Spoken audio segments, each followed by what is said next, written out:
What's up, guys? Balling back at it again with another video. Today we're going to be going over some of the draft options the Seahawks have at quarterback. And the first one we have is Shador Sanders. Tarn, you want me to tell me a little about him? Yeah. So Shador Sanders, quarterback at Colorado for the last 2 seasons. He was at Jackson State before that. As a quarterback, he kind of plays with a swagger. He's very light on his feet. He's very surgical in the passing game. He had a very strong completion percentage of over 70%. He has a healthy touchdown to interception ratio. Um, solid enough mobility to where it'll be fine in the NFL.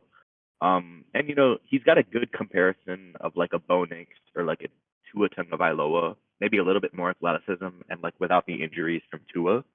Um, and I think he's someone you can really, if you put the right players around him and ensure that the offensive line isn't completely terrible like it was at Colorado, then you can certainly get a franchise quarterback that can lead you to the Super Bowl. Yeah, and then just adding on top of that, like the main reason we have to do it here is because Deion Sanders said that the Seahawks are one of like the four teams they want Shador to go to. Like we recognize that he's probably going to be drafted first, second overall, but in like the odd scenario where he pulls an Eli Manning, like this will be a number one option for the Seahawks. Okay, and also like just adding on to what Tarn said, um, his like accuracy is really good, and his arm isn't the best, but it's definitely like not bad, right? Like and yeah, just Tua Tagovailoa is a good comparison as like a righty and without having the injuries. And our next player is Jackson Dart. Tarn, you wanna tell me a little about him? Yeah.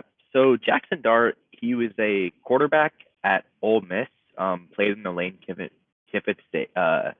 scheme. He's a master of the RPO and play action game. As a result, you saw what Antoine Wells was doing this season at Ole Miss.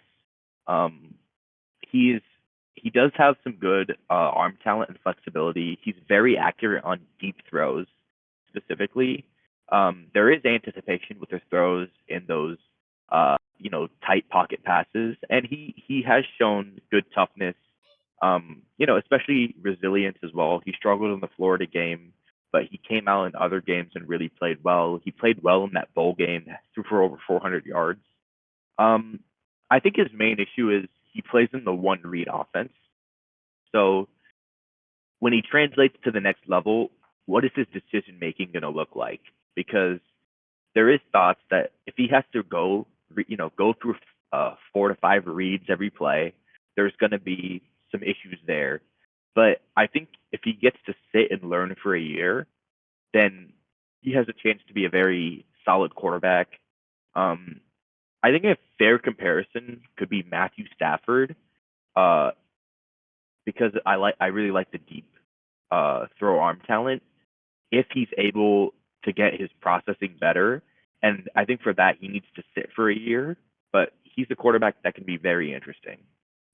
Yeah, I low key have him compared to JJ McCarthy. And like same thing with JJ McCarthy. He like had Blake Corum, that running back, and had an insane running attack. And like the RPO was very powerful, but he also had to make some clutch, timely throws. And Jackson Dart proved he has that like it factor, that clutch factor. This season when they played against Kentucky, he like had a pretty good game. Even though they lost by 3 points, he had like 261 yards of completing 18 of 27 passes. So he can throw when he has to, and he's good at it, right? And he maintains his downfield vision while scrambling, which is really good because he's looking for a pass, looking for how to extend the play, stuff like that, right? And he stands tall under pressure, and he can deliver accurate throws while facing pressure, which is a very important skill to have in the NFL. However, some weaknesses that he has is that his like footwork isn't the best, and his base ability can lead to some accuracy issues, right? And then just like Tarn said, his decision making and address and ball security need like further refinement. But all these things can be taught under while he's like sitting behind Geno Smith. So yeah. And our next player is Will Howard. Okay, so looking at Will Howard, if you were to talk to me before the playoff, and also his time at Kansas State, I would have a lot more question marks about him. But I think in the playoff, he really demonstrated a lot of resilience, a lot of kind of confidence and swagger that we hadn't seen before. And I think that was, I think the best place to look at it is how he played on third downs because, as they say, third down is the down that's most like the NFL, and Ohio State was near perfect. He was using his legs. He was making accurate tight window throws. He was making really good downfield passes, like the one to Jeremiah Smith to end the game. And he does have some pretty good frame and traits that uh, could translate to the NFL. He has very good processing on play action. There's some good anticipation in his throwing. Um, his arm talent is okay. I wouldn't say it's special, but it is level. And he has very good footwork. So this is a guy who I think could at minimum be a high level backup, but could potentially become a pretty solid starter. I think his issues are, you know, ball placement at times is a little inconsistent. It was never a problem at Ohio State just because, with Ibuka and Jeremiah Smith and G. Scott Jr., they're just such great weapons that wherever you throw the ball, they're likely going to catch it. And I think his age is another issue. He is 24. So there's questions on what his ceiling could be. It might be a limited ceiling. And I think that there's a bit of hip tightness as well in how he plays. You'd like to see the release be a little bit more clean, but I think he's a coachable player, and I think he's a resilient player that could uh, come in, compete for a job, and I think he's a third round pick option in terms of like comparisons. I think Brock Purdy could be a very interesting comparison as like you know experienced starter, good stats, but like questions about his frame and things like that. But like a guy who just battles back and wins. Yeah, I don't really have a comparison for Will Howard. I do know he's very athletic though, and he did like he has a lot of experience. So as like Tarn said, like we've seen some of these older quarterbacks, especially in this past draft, have great success in the NFL in the rookie year because they just come like as polished players into the NFL. But Will Howard is a little bit different because he wasn't like lighting the world on fire, right? Like he had all the weapons to do what he was doing. He didn't like break any records at Ohio State. Yes, they won the Natty, but he just doesn't have that Penix or Jane Daniels or even Bo Nix in him. So our next player that we have is Jalen Milrow. So Jalen Milrow, quarterback from Alabama. The first thing that jumps out to you is his leadership. This is a guy who was benched a couple seasons ago at the beginning of the year, but then he led his team to the college football playoffs. He's played in two different pro style offenses, Kalen DeBoer's and Nick Saban's. So there's, he's a tough competitor. Uh, and in terms of his ability, he has a very strong arm that is capable of making all the NFL throws. He's athletic, so there is creativity with playmaking, him as a runner, and elite athleticism. But that's kind of what the draw is. He's very athletic, but he has some issues. His accuracy is horrible. He's often sailing passes, especially on short and intermediate routes. Timing of the passes is a concern. Uh, there's kind of a mental speed lag, and one of the his issues is working through progressions. This was prevalent at the Senior Bowl, and I think I think recognizing protection is also an issue. He often takes sacks that he doesn't need to take. He also bails from pockets that he shouldn't be bailing from. And my biggest concern with Milrow is just decision making, processing. Those things that you can't really teach. You can teach accuracy. You can teach someone how to throw a ball better, but like where do I go with the ball? That processing is is just it's kind of you have it or you don't. Like if you use last season's draft, Jaden Daniels was just surgical in the passing game. He had it. It was very clear. But Caleb Williams at times, I'm not going to put this all on him, but like he missed a lot of throws. He didn't make the right decision at times. Yes, some of it was the offensive line, but a lot of it was just his processing, which just isn't as good as Jaden Daniels. Well, Jalen Milroe, he's a very polarizing player in my opinion as well.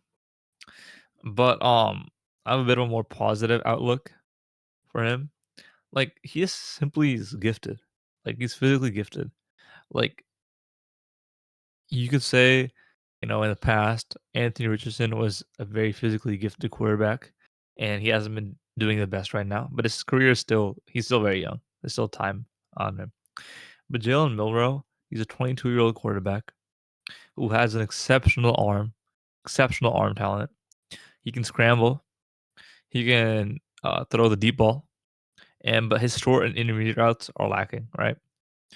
So this might be kind of like outlandish to say, but like his ceiling is very high in my opinion, and he just needs to be in the right system because the NFL is all about who, like which system you land in, right? Um, so like his ceiling, I'd say, is Josh Allen. Like that's the ceiling. His floor is Malik Willis. Okay, so there's like quite a there's a high risk, high reward potential here, and for like a mid round pick, why not the Seahawks take it, right? Especially if he gets to develop underneath Geno as well, another quarterback who has really nice arm, and yeah. So I feel like Jalen Milroe could be a pretty good pick for the Seahawks in the middle rounds. And then next up, we have Kyle McCord from Syracuse. With Kyle McCord, quarterback, Syracuse, he started at Ohio State. He has a very good release. He gets the ball out very fast. He is very surgical in the 15 to sort of 25-yard range with ball placement and accuracy. Um, and he has a very good touch on his deep ball, very good pocket movement. A lot of, and he has, I think, out of all the prospects, including Cam Ward and Shador Sanders, the most open the brackets NFL throws that, like throws that are not just, uh, like a screen or a bubble screen or like a RPO or a schemed open receiver, like tight window throws that you expect to happen. Um, he's a natural leader. He led Syracuse back. And I think his biggest moment was the comeback he had against uh, Cam Ward and Miami, where they scored 43 points to beat that very good Miami team that had Cam Ward, Elijah Arroyo and Xavier Restrepo. That game kept Miami out of the college football playoff, so they did end Miami's season. I think some of his issues are like limited athleticism. He's not going to be someone who extends the play a lot. Um, there is question marks when he's under a lot of pressure. He does sail passes. Uh, I think he does often sometimes lock on to like a read, like a one read type of quarterback. And I think he can be a little bit aggressive at times, attacking the tight window throws, just because he's so good at it. But he often misses like easier options that are there. But there is a saying, hey, just let it rip. And I think Kyle McCord, he's a very fun quarterback. I don't know if he's the best option, but he's another one. If he sits for a year, develops, you might have yourself a surgical passer, which, DK Metcalf, JSN, uh, if Seattle drafts like a Colston Loveland or a Tyler Warren in this draft, they're they need a guy to make those harder NFL throws to get them the ball. And Kyle McCord can be that guy, but he might need to sit for a year. Kyle McCord, yeah, he went to Ohio State, had all the spotlight on him, didn't really perform. Went to Syracuse, spotlight got taken away from him. Not completely, but like got drastically lowered. Expectations got drastically lowered, and he outperformed. So, Pacific Northwest is not like the biggest market in the NFL, so it'll be a good scene for him being in Seattle. And I just really think he's like kind of like a Taylor Heineke kind of player. Like he'll get a job done. He have some moments, right? But then he'll also like go back to reality. For the last three quarterbacks, we have Quinn Ewers from Texas, Tyler Shuck from Louisville, and Curtis Rourke from Indiana. So all three of these quarterbacks are probably going to get drafted, but none of them really have like an NFL sort of like a lot of NFL traits. They're all kind of, mediocre prospects. So we're not going to spend too much time on them. And now we'll go to the conclusion. Yeah. So for a conclusion, like we believe that the Seahawks should mostly like they shouldn't invest a first round pick on a quarterback unless Shador Sanders and he falls to them. Is try to like if it's Jackson Dart, get him in the second round. But for all these other quarterbacks, get him in like the middle late rounds, like third, fourth round, fifth round, and just roll with Gino for this year and have them develop underneath him. If they don't like how the development process is going, the 2026 draft has some pretty big names in it, like Arch Manning, Nico Lamaleva, whatever how you pronounce the last name. And they should wait for these talents because this draft class for quarterback isn't exceptional. It definitely has like some quality players. And also, by the way, we didn't mention Cam Ward because there's no way he's falling to the Seahawks. Yeah, Tarn, is anything else you want to add?